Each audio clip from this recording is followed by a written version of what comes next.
Pietro Locatelli was an Italian Baroque violin prodigy and composer. He lived from 1695 to 1764. We don't know very much about his early life. We do know that in his hometown of Bergamo, Italy, he held the title of virtuoso in his young music establishment at the church. He moved to Rome in 1711 to continue his violin study, and it was in Rome that he debuted as a composer. His piece was not published in Rome, however, it was published in Amsterdam.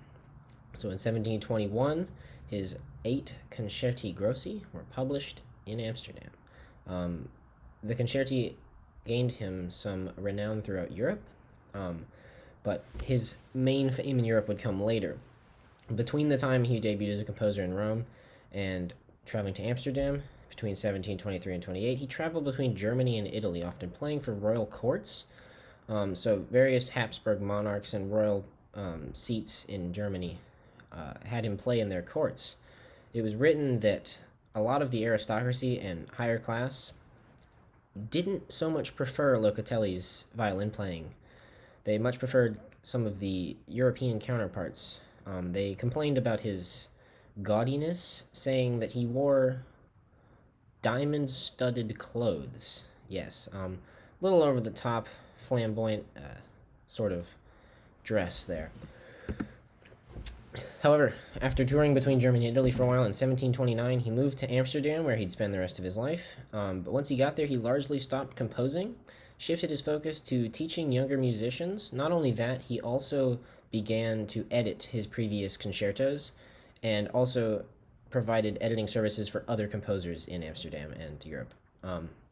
He hosted concerts where he would play, but they were never open to other professed musicians, as an Englishman once wrote. An Englishman who saw him in 41 wrote that he was scared of someone learning from him, is what I believe the quote was. So musicians were never allowed to see him play, only people who knew nothing about music but loved to listen to it. So he hosted concerts in his own home. 1741, he set up a business selling violin strings. So as an aging composer, I guess he shifted away from composing, went to teaching, doing some repair work, selling strings.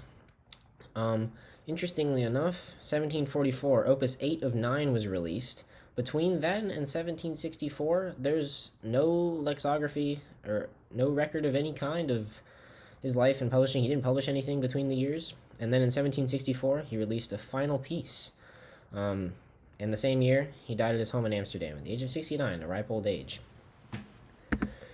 He was famous throughout Europe. After he debuted as a composer, when he got to Amsterdam, he began composing Capricci. And for someone with so few opuses, his fame was quite impressive. A notable takeaway from his body of work, he's a brilliantly talented violinist, so he is a virtuosic violinist, and his work does reflect that. It is difficult to play. His Capricci, though never meant to be publicly performed, like most Capricci, were rather for technical practice. That's what gained him real renown throughout Europe, not his concertos. His body of work can be divided into 3 distinct categories. The Capricci are works for his own performances as a virtuoso and technical advancement, never meant to be played publicly. Representative works for larger ensembles, like his violin concertos, and smaller chamber music, of which there's only a handful. So, Niccolo Paganini, who you may be familiar with as another later virtuosic composer, believe it or not, drew influence from Mr. Pietro Locatelli. It's thought that he'd first encountered Locatelli's music through his time in French violin schools. So, Locatelli was not unheard of later in his life, and later even in violin study. So, even in Paganini's time, they were studying Locatelli's music, so he wasn't completely unheard of. And in the next slide, we're going to highlight the striking similarity between Locatelli's Capriccio and Paganini's first Capriccio. So the first piece is this, Locatelli's Capriccio, and we'll hear that first.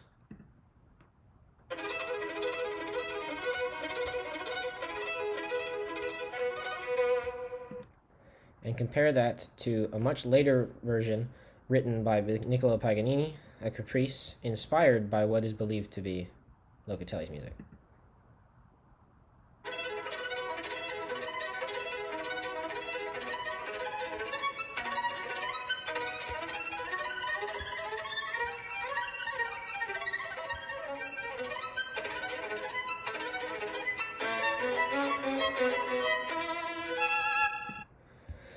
Yeah, a lot of similarities there. You can see it in the score, but it really highlights it when you hear it played. They're both in the key of E.